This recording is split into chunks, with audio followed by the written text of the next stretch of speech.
Je m'appelle Justine Thirier, j'ai 33 ans et j'ai créé Slow Mode il y a tout pile un an, en septembre 2019. C'est une reconversion puisqu'avant je travaillais dans le milieu des agences digitales.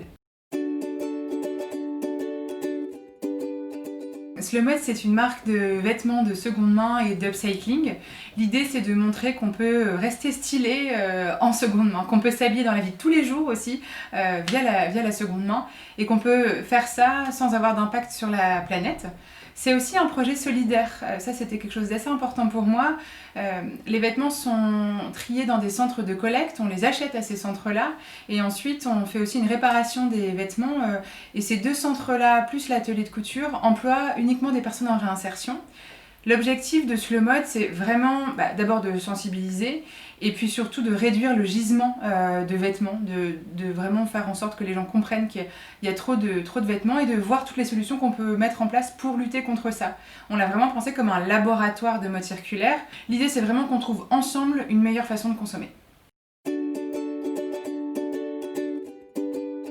Ce projet contribue sur différents points. Le premier, c'est qu'on a décidé d'ouvrir une boutique en plein cœur de Lille. Nous, on voulait vraiment être au plus proche des consommateurs. On avait aussi envie d'apporter une nouvelle image autour de la seconde main. Donc on a toujours l'image comme quoi ça va être compliqué de trouver des vêtements en seconde main. Donc on est vraiment là pour faciliter l'accès à la seconde main. Mettre en place des ateliers d'upcycling. On est en train de créer un espace justement au sein de la boutique dans lequel vous allez pouvoir venir apprendre à retoucher vos vêtements ou retoucher vos vêtements si vous savez déjà, avoir accès en libre service à toutes les machines.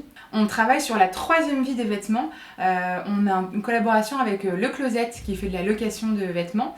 Et Le Closet a une partie de ses vêtements qui sont un peu trop abîmés pour être loués, mais pas trop abîmés pour être recyclés totalement.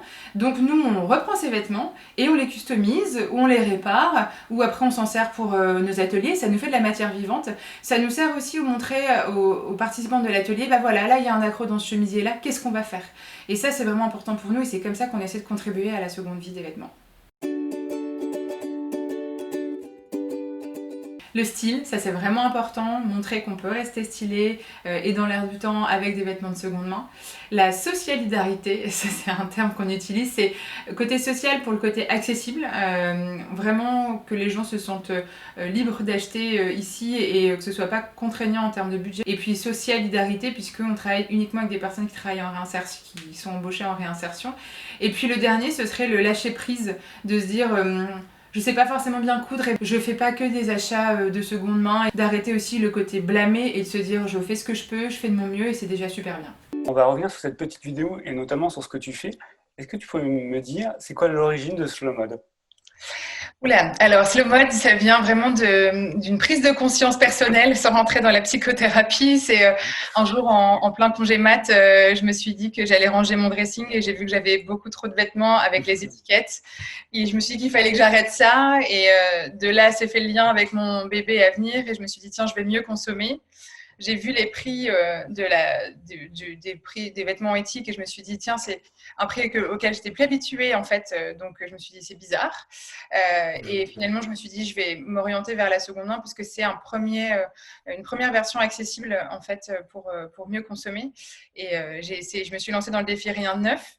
Et en fait, contre toute attente de mon entourage, personne n'y croyait. J'ai bien aimé acheter de vêtements neufs, mais je trouvais pas forcément d'endroit qui me plaisait.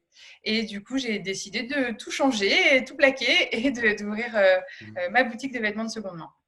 Super. Alors justement, dans ta boutique, il paraît que tu fais des ateliers de personnalisation, de réparation. Est-ce que tu pourrais nous en parler? Oui, exactement. On a ouvert il y a un an avec la sélection de vêtements de seconde main. Et puis, on a ajouté des ateliers pour apprendre à broder, à customiser, aussi à réparer. On fait des sessions de reprisage. Ça peut paraître bête, mais reprendre des chaussettes, apprendre à recoudre des boutons. L'idée, c'est vraiment Je de sais pas donner faire. les clés. Voilà, mais en fait, il y a plein de monde. Il y a plein de gens qui savent faire des trucs super compliqués, mais le basique n'est pas forcément là. Donc c'est ça. C'est aussi des moments qu'on a mis en place parce qu'on voulait apprendre plus de nos clientes et parler avec nos clientes. On place des ateliers aussi vraiment de customisation, enfin d'upcycling, dans lesquels on prend une chemise basique et on va venir ajouter des poches, ajouter des cols en dentelle, venir vraiment modifier le look, en faire une chemise plus courte, plus longue, reprendre des chemises d'hommes. L'idée, c'est vraiment aussi de donner les clés et de montrer que tout est possible à partir de son placard et de créer la nouvelle histoire de sa garde-robe. C'est vraiment ce qui nous plaît aussi dans ce côté atelier. Tout est possible.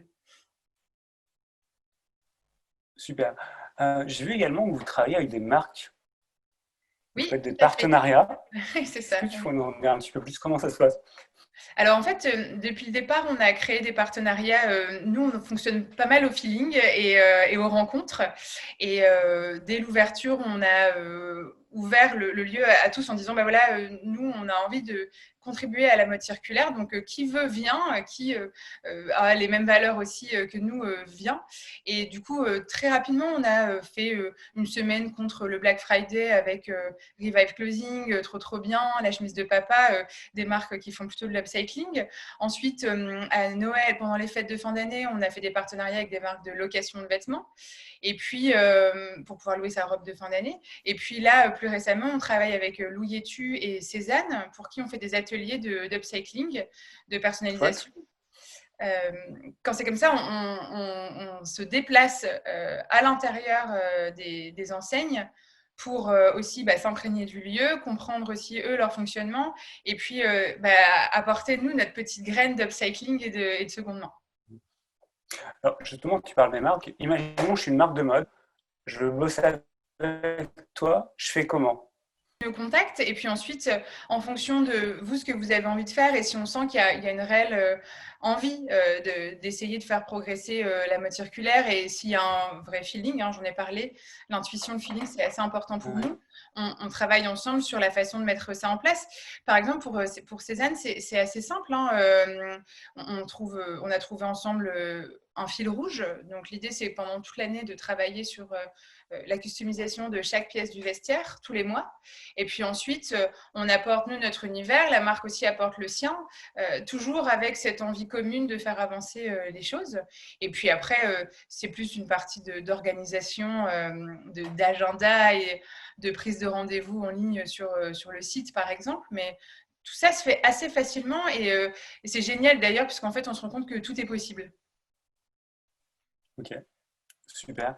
Alors, Justine, tu as lancé une campagne de crowdfunding récemment. Est-ce que tu Oui. pourrais nous en parler? Oui, c'est le sujet du moment. On a décidé de... J'imagine. Grosse pression. Non, tout va bien. On a décidé Tout va de... bien. de- Pas de pression. On a décidé d'enlever une partie des rayons, d'enlever une partie de vente, concrètement, en termes de business, d'enlever une partie de vente pour faire du service, pour faire un espèce de customisation de réparation. On en a parlé, on fait des ateliers, mais c'est éphémère, c'est-à-dire qu'on installait des tables, on faisait ça le lundi, le samedi matin, le soir. Là, c'est permanent. Quiconque vient dans la boutique avec son vêtement ou avec un vêtement de la boutique peut venir le réparer, le personnaliser et utiliser nos machines. Donc, on a des machines à coudre, on a aussi des machines à broder. Vous avez vu d'ailleurs dans la vidéo. L'idée, c'est vraiment qu'on vienne soit avec sa propre autonomie parce qu'on maîtrise, soit on va apprendre avec des pros qui seront là pendant le moment où on est là. Super. Voilà. Et donc, la campagne, c'est sur quelle plateforme? Ça finit Oui, c'est quand? vrai, C'est c'est quoi les facile goodies? pour Tout toi. ça? La campagne, elle est sur KissKissBankBank.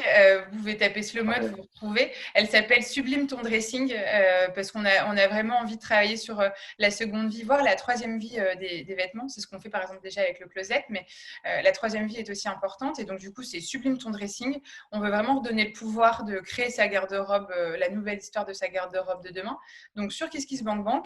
Et les contreparties sont assez simples. En fait, ça va être par exemple 1 heure et demie d'atelier ou alors 1 heure de cours en libre service ou aussi des bons d'achat dans la boutique. On a vraiment fait en sorte que ce soit simple pour tout le monde. Et on a aussi mis de côté 2 places pour les ateliers Cézanne puisqu'il y a peu de disponibilité. Donc du coup, on a booké 2 places dans les contreparties pour des gens qui souhaiteraient venir faire les ateliers. Super. Comme il nous reste un petit peu de temps, il va nous rester 2-3 minutes. C'est quoi tes projets jusqu'à la fin de l'année en fait? Jusqu'à la fin de l'année, on a envie de encore plus développer l'upcycling. L'upcycling, on l'a mis en place avec les clientes en faisant les ateliers. On l'a aussi fait nous-mêmes en faisant une collection cet été. On avait une problématique de basiques qui partaient pas forcément. Du coup, on a décidé de les customiser, de faire vraiment notre propre collection. Et là, on travaille sur une collection de, on va dire, pulls de Noël, mais pas pulls moches, mais pulls de Noël qu'on va personnaliser. En fait, on travaille avec le closet, on récupère une partie de leurs vêtements trop abîmés, j'en parlais dans la vidéo. Sauf que ces vêtements, ils sont tous identiques. Ouais. Donc, l'objectif, c'est de les rendre uniques parce que dans une friperie, enfin dans dans un magasin de vêtements de seconde main, on s'attend à avoir que des choses assez uniques.